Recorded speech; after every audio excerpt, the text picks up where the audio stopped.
Hey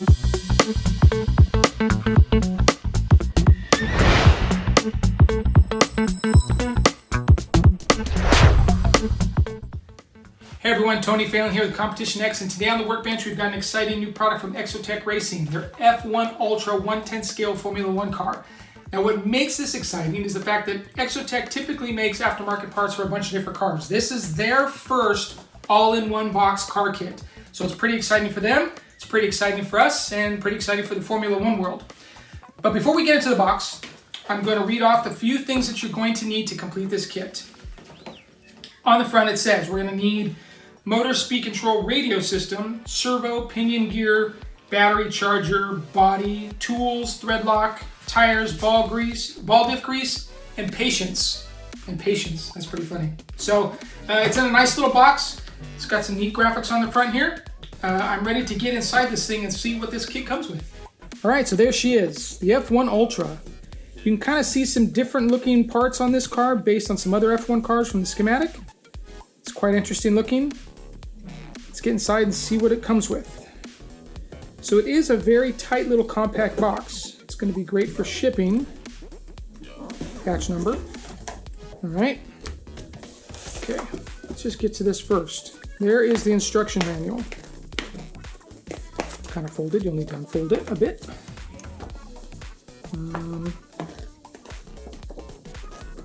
Required tools, parts you're going to need to complete.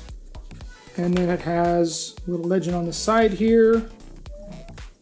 Tells you the notches. Assembling the front end. I like that it's kind of laid out so it's not all squished together, makes it easier to see. Give you some tips on the ride heights back here. Might want to lay it flat though, kind of straighten it out before you start building. There's a good kind of example of the side shocks. This uses side shocks to control the damping left to right. Patent pending suspension system, very nice. I've seen this car run and it's pretty amazing. I'm excited, super excited to get this thing on the track. There's some electronics layout, little tuning guide in the back, setup sheet, thick cover, setup sheet, body trim guide. So yeah, it's nice. Okay. And it comes with this extra paper here, which looks to be like an addendum, perhaps. Update sheet. A couple little updates here. Nothing too major. Very nice.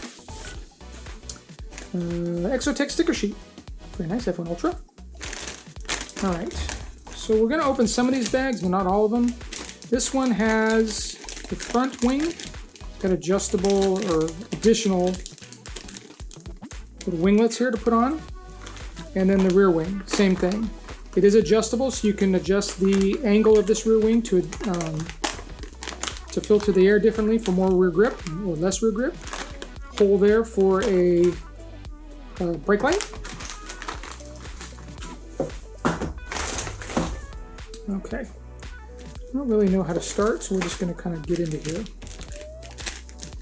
It does come with some blue aluminum bits and lots of carbon fiber. So this looks like it might be the battery hold down. Got the battery thing there, battery tray, some hardware. I see a couple bearings in there, so maybe the front bearings. Servo horns. This tells you kind of what it is. It's a shock bag. These appear to be the side shocks, or maybe all three. Oh yeah, there's little baby shocks there. Yeah, so there's all three. There's the little side shocks and then the main shock. All of them are threaded aluminum. All aluminum parts, very nice. Yeah, very cool. All right, so this is the rear pod. The rear pod is made out of aluminum. Probably can't hear that. But it's an aluminum rear pod. Ooh, look at that, that's nice. Instead of a carbon fiber lower pod plate, it's aluminum. And it uses, this is where the rear shock's attached to. We can probably get back in the manual later and show that, but aluminum. Milled out so everything sits lower once you get it attached. Bag 3 looks like it has, oh, there's the motor plates. Look at those. Those are nice looking. Blue with the silver chamfer. Carbon fiber. These look like the axle height bushings that go in there. Some hardware. Large bearings. Flange bearing. Bag number 1. So it looks like more carbon fiber parts. Aluminum, I think that's the front bulkhead, maybe. Aluminum X front bulkhead, yep. More carbon fiber. Lightweight aluminum part there. And of course all the mounting hardware. I'm gonna guess that's the antenna tube. Bag number 5, more carbon fiber, oh, side links. I think that's a side link, can't tell. There's only one of them. Carbon fiber parts there. Oh, this is the rear wing. Okay, so the rear wing is separate from the rear pod. It does not connect to the rear pod. This connects to the main chassis and will always stay in this position. No matter what the rear pod does, this wing, the wing mount, will not swing with the pod. It stays set. So you'll always have the same rear downforce, no matter if the car's in the corner or going down the straight. Interesting idea. It's cool.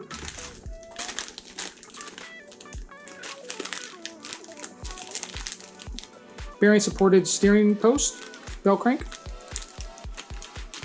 Looks like a lot of steering bits there. These things are huge. This must be some kind of upper arm or something, but that's pretty beefy compared to the ball cup. That thing's pretty massive right there. Looks like the turnbuckles in there as well. And we got the rear diff. This does use a ball diff. It does come with a 64 pitch spur gear. It's probably Exotek spur gear. At one point they made some spur gear, so I'm going to guess it doesn't look like a Robinson or anything like that, or Kimbrough, so that may be an actual Exotek spur gear. Bearings, aluminum hubs, rear hubs. I can't tell. It looks like it might be a carbon fiber or a carbon rear axle. It feels pretty light. There's that. And then your fluids, differential grease, and 300, so it's probably 30 weight shock oil, shock fluid. It's a nice little container.